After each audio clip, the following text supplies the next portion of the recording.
नमस्कार, news been देख रहे हैं आप सभी के साथ मैं हूं शालू शर्मा।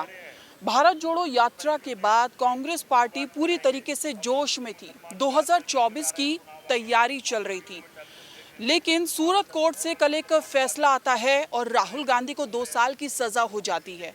और आज राहुल गांधी की जो सांसदी है वो उनसे छिन जाती है और राहुल गांधी पूर्व सांसद हो जाते हैं। क्या है पूरा माजरा, देखिए इस रिपोर्ट में। मैं भारत की आवाज के लिए लड़ रहा हूं, मैं हर कीमत चुकाने को तैयार हूं। कांग्रेस नेता राहुल गांधी की ये पहली प्रतिक्रिया है संसद सदस्यता रद्द होने के बाद। जी हां, आज दोपहर करीब 2:30 बजे कांग्रेस नेता राहुल गांधी की संसद सदस्यता रद्द कर दी गई। वो केरल के वायनाड से लोकसभा सदस्य थे। लोकसभा सचिवालय ने अधिसूचना जारी कर इस बात की जानकारी दी। ये फैसला कोर्ट के फैसले के बाद लोकसभा सचिवालय की तरफ से जनप्रतिनिधि कानून की धारा 8 के तहत लिया गया है।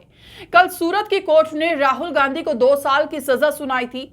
दरअसल राहुल गांधी ने 2019 में कर्नाटक में एक जनसभा में मेहुल चोकसी, नीरव मोदी और ललित मोदी द्वारा किए गए घोटालों का हवाला देते हुए कहा था कि सभी चोरों का सरनेम मोदी क्यों होता है।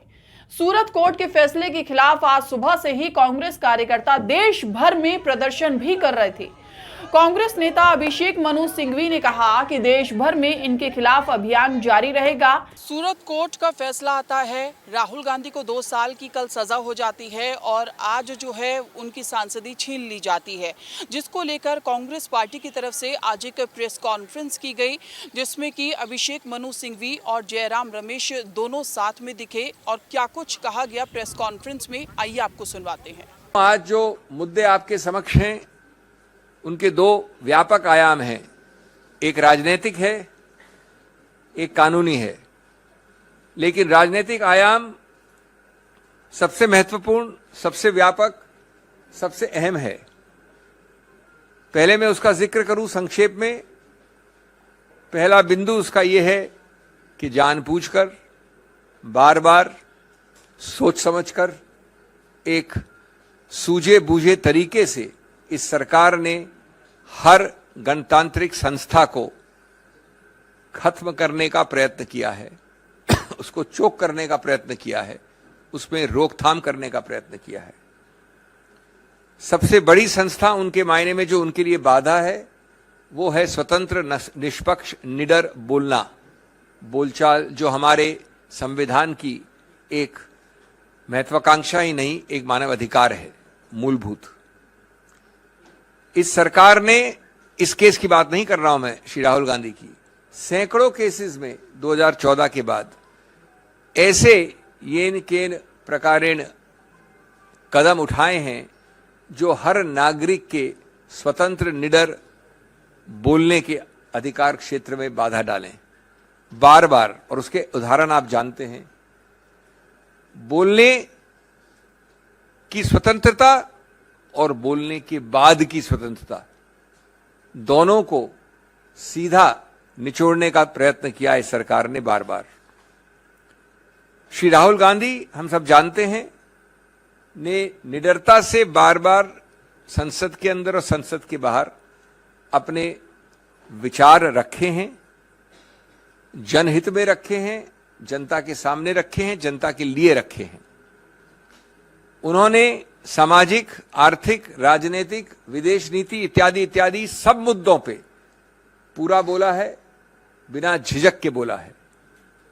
और वो आज उसकी कीमत चुका रहे हैं। बिल्कुल साफ है कि भारत जोड़ो यात्रा से बीजेपी बहुत घबराई हुई है, बौखलाई हुई है, बहुत परेशानी में है, क्योंकि वो जानती है, उनको फीडबैक मिला होगा कि भारत जोड़ो यात्रा ने न केवल कांग्रेस संगठन में नई उमंग जगाई है, पर सारे देश में एक नई उत्साह, एक नया भविष्य का रास्ता दिखाया है।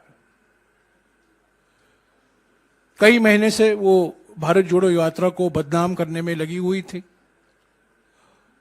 और मैं समझता हूं कि आज जो हमने देखा है ये डिस्क्वालिफिकेशन, एक तरह से आप देख सकते हैं कि जैसा कि अभिषेक सिंघवी जी ने कहा, राहुल जी को कीमत चुकानी पड़ी उस भारत जोड़ो यात्रा की सफलता के कारण। दूसरी बात, सिंघवी जी ने तो कहा कि 2014 से राहुल जी मोदी सरकार की नीयत और मोदी सरकार के नीतियों के खिलाफ अपनी आवाज संसद के अंदर और संसद के बाहर उठा रहे हैं।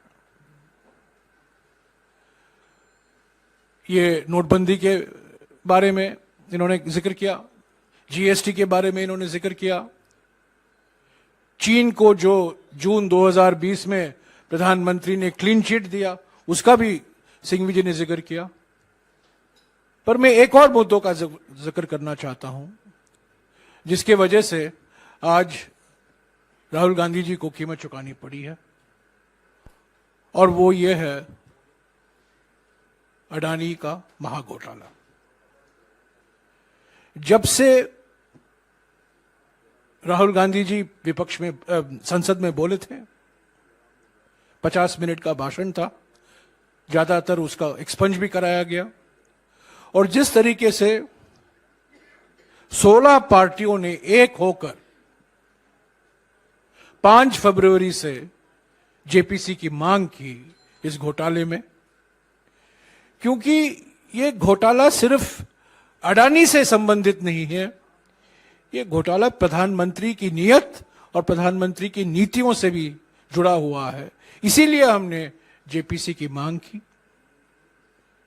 आज भी हमने मांग की, कल भी हम करेंगे, परसों भी हम करते रहेंगे। और इस अडानी घोटाले से ध्यान हटाने के लिए आज इनको कीमत चुकानी पड़ी है। वहीं अब राहुल की सदस्यता रद्द होने पर कांग्रेस ने तीखी प्रतिक्रिया दी।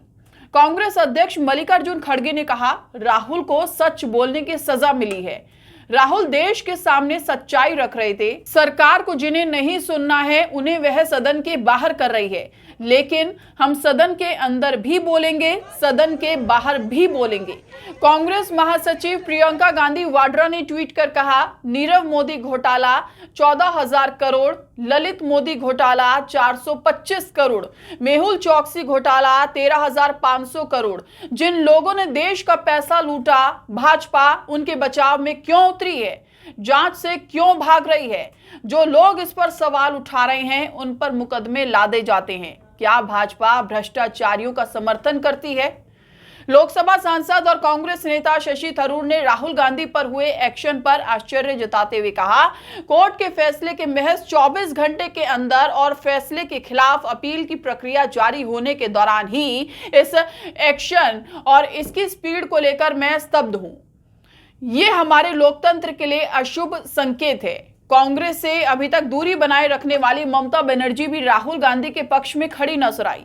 राहुल गांधी की संसद सदस्यता रद्द होने के बाद पश्चिम बंगाल की मुख्यमंत्री ममता बनर्जी ने कहा, पीएम मोदी के न्यू इंडिया में विपक्षी नेता बीजेपी के निशाने पर है, जबकि आपराधिक पृष्ठभूमि वाले बीजेपी नेताओं को मंत्रिमंडल में शामिल किया जाता है।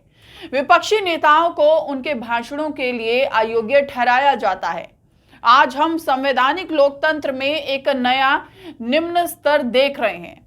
वहीं दिल्ली के मुख्यमंत्री अरविंद केजरीवाल ने भी इस फैसले पर हैरानी जताई और कहा, लोकसभा से राहुल गांधी जी का निष्कासन चौंकाने वाला है।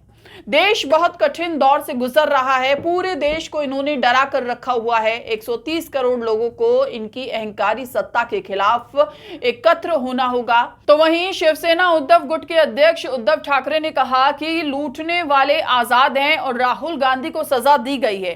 चोर को चोर कहना गुनाह हो गया है। वहीं यूपी के पूर्व मुख्यमंत्री अखिलेश यादव ने भी ट्वीट कर निशाना साधा और कहा, देश की मानहानि, जनता की मानहानि, सौहार्द की मानहानि, संविधान की मानहानि, अर्थव्यवस्था की मानहानि। भाजपा पर उपलिखित ना जाने कितने प्रकार की मानहानि के मुकदमे होने चाहिए। विपक्ष को नगण्य मुकदमों में फंसाकर अपना राजनीतिक भविष्य साधने वाली भाजपा विपक्ष की ताकत से डर गई है। फिलहाल इतना ही। देश और दुनिया की तमाम बड़ी खबरों के लिए चैनल को सब्सक्राइब कीजिए। नमस्कार।